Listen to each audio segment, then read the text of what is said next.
investigating the legality of white phosphorus as an inhumane weapon of war. The aim of this research is to discuss the environmental and physiological consequences of using white phosphorus and to analyse its legality regarding military practices, thus questioning if white phosphorus should be classed as an inhumane weapon of war. White phosphorus is a highly toxic compound which is highly volatile, hyperreactive, and exists in two crystalline forms, Form A and Form B.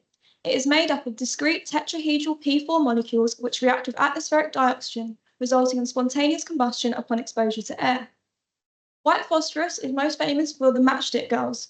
Matches were sold under the name lucifers in 1830 and were linked to the industrial disease phossy jaw, which was necrosis of the jaw caused by the inhalation of white phosphorus vapour. European countries began banning white phosphorus matches in 1872. A complete ban, however, was not put in place until 1910, over 50 years after the emergence of medical reports citing the dangers. White phosphorus in the military is used to produce smoke, which is used to conceal movements, signal and conceal targets, and to disorientate enemy vision. It is used to illuminate battlefields, and its efficient burst height is of 500 meters. In munitions, it may be used in training grounds to simulate combat situations and is most known for shake and bake missions. A shake and bake mission is when white phosphorus is dispersed throughout trenches and dugouts with the goal to flush out combatants. It relies on the noxious properties of smoke and is used as a psychological and physical weapon. Shake and bake missions have been used in the Battle of Fallujah and in the Falklands War. The environmental consequences for white phosphorus is disastrous. White phosphorus bonds release phosphorus pentoxide, which react with moisture to form phosphoric acid, which can be transported via the wind and contaminate soil and bodies of water. Fires will not only destroy the biodiversity of the land and forest, but host a multitude of socio-economic consequences. This can be illustrated by the destruction of olive trees in Lebanon in October 2023. Phosphorus is a key nutrient in aquatic ecosystems, however, in excess will cause eutrophication, leading to algae blooms and oxygen depletion. Standardized technical guidance assumes that the spatial distribution of white phosphorus is homogeneous. However, white phosphorus is a highly unpredictable heterogeneous spatial distribution, and thus you cannot predict where the white phosphorus fragments will land. An example of white phosphorus destroying the land is Eagle River Flats in Alaska. The detonation of white phosphorus-containing munitions by the US Army was concluded to have contaminated the flats and marsh ponds, leading to heightened mortality and morbidity rates of waterfowl. This is due to the ingestion of the contaminated soil. White phosphorus illustrates disastrous consequences to humans. It causes severe burns, respiratory distress, delayed onset lung edema, corneal burns and perforation, ocular irritation, photophobia, and metabolic changes. Burn patients with 10 to 15% total body surface area burns are of high risk of sudden death and have a higher risk of morbidity and mortality compared to regular thermal burns. Patients with regular thermal burns are not at risk of sudden death until they have reached 40% total body surface area burns. A gruesome aspect of white phosphorus is its ability to reignite upon exposure of oxygen in open wounds. As such, patients with shrapnel penetration, the shrapnel may reignite, producing smoke and causing further internal burns. The heightened mortality rate for white phosphorus burns may be influenced through a lack of resources, as white phosphorus tends to be used in war-stricken areas, meaning they have limited access to modern-day hospitals and medical equipment.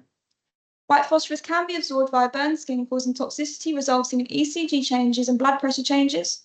Metabolic changes may occur, such as hypercalcemia, hyperphosphatemia with calcium phosphate shifts, resulting in cardiac arrhythmias, which are shown as via QT intervals, progressive bradycardia, and ST wave changes. In order to establish the legality of white phosphorus, 4 main conventions were viewed.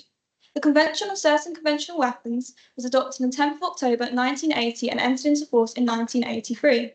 It is based on 3 international humanitarian law principles. The right of parties of an armed conflict to choose methods or means of warfare is not unlimited. The protection of civilian populations against the effects of hostilities. The prohibition of superfluous injury to unnecessary suffering upon combatants. An incendiary weapon is defined as any weapon or munition which is primarily designed to set fire to objects or to cause burn injuries to persons through the action of flame, heat, or combustion, thereof produced by a chemical reaction of a substance delivered on the target. Protocol 3 prohibits the use of incendiary weapons within a concentration of civilians, of which were primarily designed to set fire to objects and cause burns to personnel. It does not, however, cover weapons or munitions which have an incidental incendiary effect. White phosphorus is primarily designed to produce smoke and to cause illumination, and its incendiary effects are such incidental. The Chemical Weapons Convention was adopted in 1992 and entered into force in 1997. It defines a chemical weapon of any chemical which, for its chemical action on life processes, causes death, temporary incapacitation, or permanent harm to humans, animals, or plants. White phosphorus produces an incendiary response to oxygen, not life processes. The burns are required by its thermal, not toxic properties. However, white phosphorus may produce liver and kidney abnormalities and metabolic changes, and thus, in that instance, could be seen as altering life processes. Also, in shake and bake missions, it relies on the noxious properties of smoke, so its inclusion could be argued in there. White phosphorus is not covered under the Stockholm Convention of Persistent Organic Pollutants. Inclusion may be argued, however, due to its ability to remain for extended periods of time, its wide distribution, and its ability to accumulate in fatty tissues, humans, or wildlife. Rule 14, under the customary international humanitarian law, the principle of proportionality is of importance when discussing white phosphorus. It is not the specific weapon, but how the weapon is used. Under Rule 14, white phosphorus could be legally dispersed if there is no risk of incidental loss of civilian life or injuries to civilians. This, however, is complicated by white phosphorus' unpredictable heterogeneous spatial distribution and its ability to remain for long periods of time in soils and bodies of water. Should white phosphorus be classed as an inhumane weapon of war? An inhumane weapon causes unnecessary suffering or superfluous injury, or may have indiscriminate effects against civilians. Firstly, white phosphorus produces long-term life-altering injuries. White phosphorus in soil and water has shown negative environmental consequences and poses risks to future generations. Thirdly, how discriminate can white phosphorus truly be? White phosphorus' highly unpredictable heterogeneous spatial distribution complicates how discriminate white phosphorus use really is. Also, its ability to remain for extended periods in bodies of water and soil poses risk to future generations, and thus, even if its use is discriminate now, could its classification change in the future? To conclude, the Stockholm Convention of Persistent Organic Pollutions does not cover white phosphorus. However, inclusion may be argued due to its harmful effects on humans and the environment, its ability to remain in the environment for extended periods of time, its wide dispersal, and ability to accumulate in fatty tissues of humans and wildlife. Under the Convention on Certain Conventional Weapons, white phosphorus is not covered due to its primary purpose is for smoke and illumination, and its incendiary effects are incidental. It focuses on civilians and is not applicable to military personnel. As such, even if one could argue for its inclusion under this Convention on Certain Conventional Weapons, it would not protect military personnel. The Chemical Weapons Convention defines a chemical weapon of which affects life processes, and as such, white phosphorus does not reach the requirements for this definition.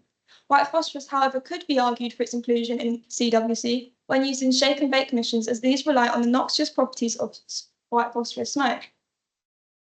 Under customary international humanitarian law, it is not the specific weapon, but how the weapon is used. As such, if one could prove that white phosphorus can be used discriminately, then it is legal under customary international humanitarian law.